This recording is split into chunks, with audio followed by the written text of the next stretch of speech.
एक बार महात्मा बुद्ध एक गांव में अपने शिष्यों सहित घने पेड़ की छांव के नीचे बैठ थे।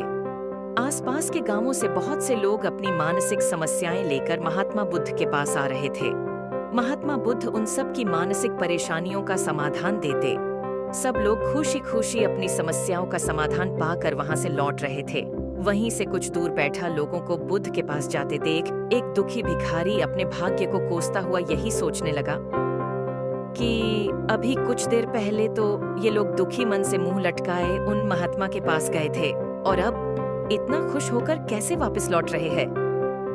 आखिर माजरा क्या है? जरा मैं भी जाकर देखूं कि वो महात्मा ऐसा कौन सा खजाना बांट रहा है इन लोगों को। वे इतने प्रसन्न हुए कि उनके चेहरे लाल हो गए।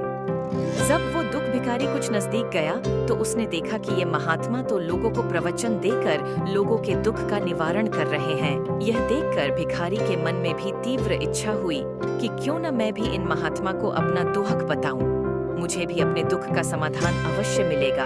बस फिर क्या था, समाधान पाने की लालसा ली भिखारी महात्मा बुद्ध के सामने पहुंचा और हाथ जोड़कर प्रणाम करते हुए बोला, हे महात्मा बुद्ध, मैं भी लोगों की मदद करना चाहता हूँ। मुझे लोगों की मदद करने की बहुत इच्छा है, लेकिन मैं कैसे मदद कर सकता हूँ?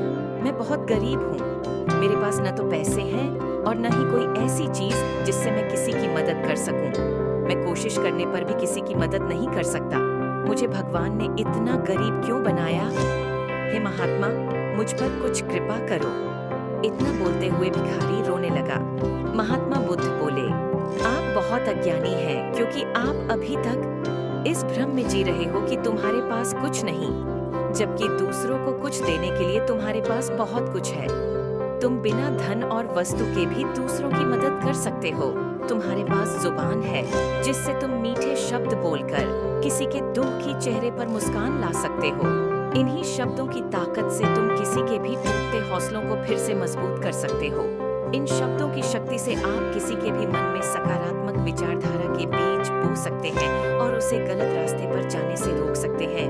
तुम्हारे दो हाथों से किसी भी कमजोर या लाचार व्यक्ति की सहायता कर सकते हो।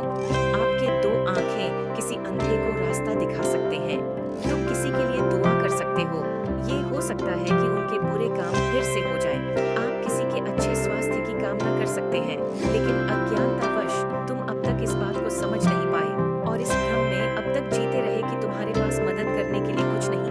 किसी की मदद करने के लिए धन और वस्तु का होना अनिवार्य नहीं है। बिना धन और वस्तु के भी हम कई प्रकार से लोगों की मदद कर सकते हैं। महात्मा बुद्ध के ज्ञान से भरे ये सुंदर शब्द सुनकर भिखारी के चेहरे पर मुस्कान आ गई और वह खुशी से झूमता हुआ वहां से चला गया।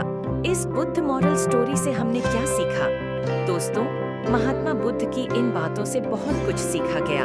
आजकल बहुत से लोग यह सोचकर दुखी होते हैं कि मेरे पास ये नहीं है, बल्कि जो आपके पास है उसी में संतुष्ट रहना सीखें और बिना मतलब के लोगों की मदद करें। इन्हीं से आपको परम सुख की प्राप्ति होगी। तो दोस्तों, ये बुद्ध मॉरल स्टोरी आपको कैसी लगी जरूर बताना।